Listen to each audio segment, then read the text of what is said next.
Welcome back to the channel, guys, and today I'm going to be showing you guys how to remove basically any turbo from any application. Basically that's what we do here on this channel.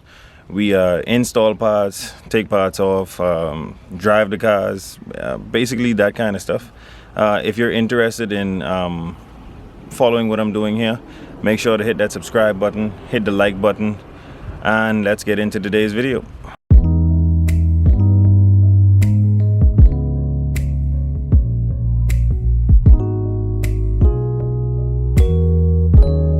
Okay, so in today's video we have a 2JZ, which is a 3.0 motor, and this is the VVTi version, and it has a precision turbo on it, which is an aftermarket turbo. It has a top mount manifold, which is also aftermarket, intercooler, HKS wastegate, so a few mods done to the car. This is the Aristo. But today I'm going to be showing you how to take the turbo off of basically any application. In any application, what you're going to have is bolts that attach the turbo to the manifold. It usually should be 3 or 4 bolts. You're also going to have a down pipe, which is right here, and you're going to need to get this V-band clamp off to get the turbo away from the exhaust. You're also going to need to disconnect your air filter and mass airflow, which is here. So you would lose this clamp. You would also take this rubber hose off that runs to the wastegate for the boost signal, and you're going to take this charge pipe off, and you're done. Now the trickiest part about this is rusted bolts, and biggest thing is these V-band clamps and those bolts that hold the turbo on usually do snap when you try to take them off because of how many heat cycles they've been through. All you need to do is get yourself some penetrating oil, some PB Blaster, anything of that sort.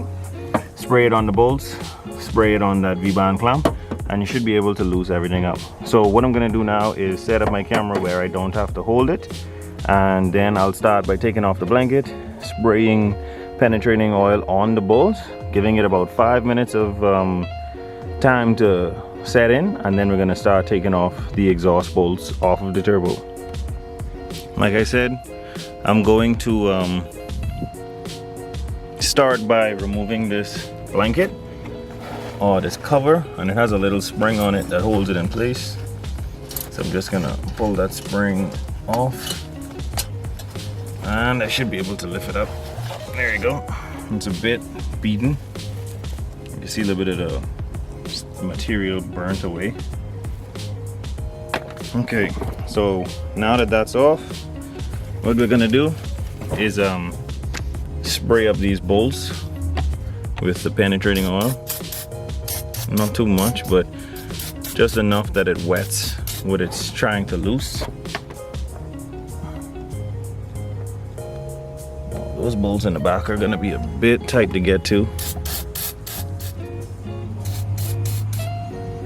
but should be able to get it done, no problem. Probably what I forgot to mention in the intro was that you have to take off also the oil feed line and the oil drain line that's underneath the turbo. But those are very minuscule parts of removing this turbo. So what we're gonna do now, while we're waiting on that to dry, is loose up everything that we can, which is probably these clamps here. Everything that's for air, you know, the suction side and the positive side of the turbo. We're gonna loose those up while we're waiting on that PB Blaster to set in. These clamps on this side of the turbo are just an 8mm. So just, that's it. Pretty easy to disconnect. What we're gonna do is unplug this MAF and put this in the car until the turbo is reinstalled. The V-band on this side is a 10. So I'm gonna loosen that up.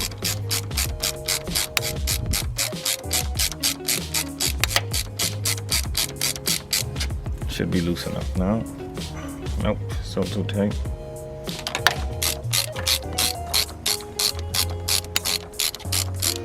What I'm probably gonna do is just remove this entire length here of charge pipe that goes from the positive side of the turbo to give me more clearance in the engine bay.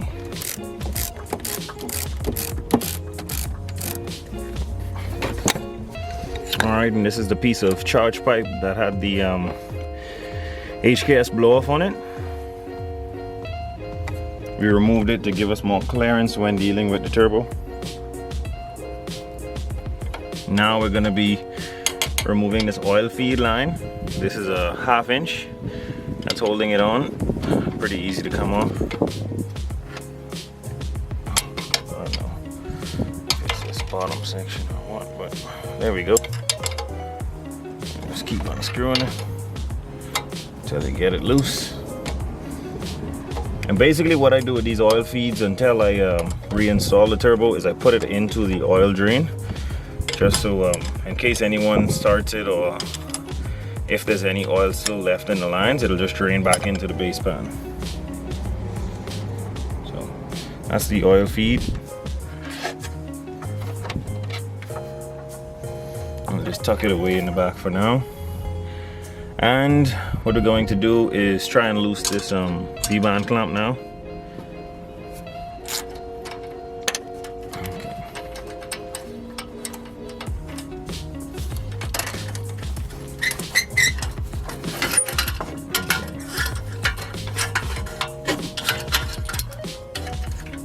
Okay, so the V-band is off and we're gonna start trying to get this oil drain off, and then we're going to try and loosen those turbo bolts. Okay, so before we get to dealing with the manifold bolts, I want to show you that the exhaust is completely disconnected. It's just hanging there now, but if you look inside the turbo, there's oil everywhere, which shows that the seal in the center of the turbo is bad, and that's why we're taking it off. We're taking it off to send it away to Florida and get it rebuilt, because this is a precision turbo and they are pretty pricey when it comes to buying brand new ones, and also not everyone could rebuild those. So with living on the island, we're gonna have to send it away to the States and get it rebuilt. So now we're gonna continue tearing this thing apart. I'm going to loose the oil drain here, and then we're going to try to attempt to take those exhaust bolts off. Okay, so currently getting this drain line off. It's relatively easy because they had a rubber hose in the middle of both of the drain flange and the turbo itself. Okay, so that's the drain that they used, and it's completely off. Just put that down there, and now we could get to attacking these exhaust bolts. Okay, so basically what I'm doing is I'm using a 11/16 on the top and an 11/16 on a smaller ratchet on the bottom, and getting the nut on the bottom to stop moving by using the ratchet on the bottom. Okay, so after numerous attempts to get the bolt that was holding in this part right here that was closest to the V-band, it was almost impossible to get a wrench or a ratchet or anything down in there. So I had to use a vice grip on one side and the ratchet, and a wrench on the bottom. So basically 2 wrenches to get that back one. I had to take off the face of the turbo just to get the 2 front bolts off. It was a complete pain, but should be able to just take it off now. It's a turbo, it's a precision. So I am going to put the face back on it and bag it up, and we're going to ship it to the States to get rebuilt. The bolt that I was talking about was this bolt. This was the most difficult bolt to get at, just because the V-band was covering it, and because how the headers meet up right here, there's almost no space to get a ratchet in. But basically that's it for today, and that is how you remove a turbo basically on any car. V-band clamp, the bolts that hold the turbo to the manifold, the oil drain, oil feed, and also the charge pipe that sends the boost to the intercooler, and also the pipe that pulls the air into the turbo. Thank you guys so much for watching. Don't forget to like, share, and subscribe.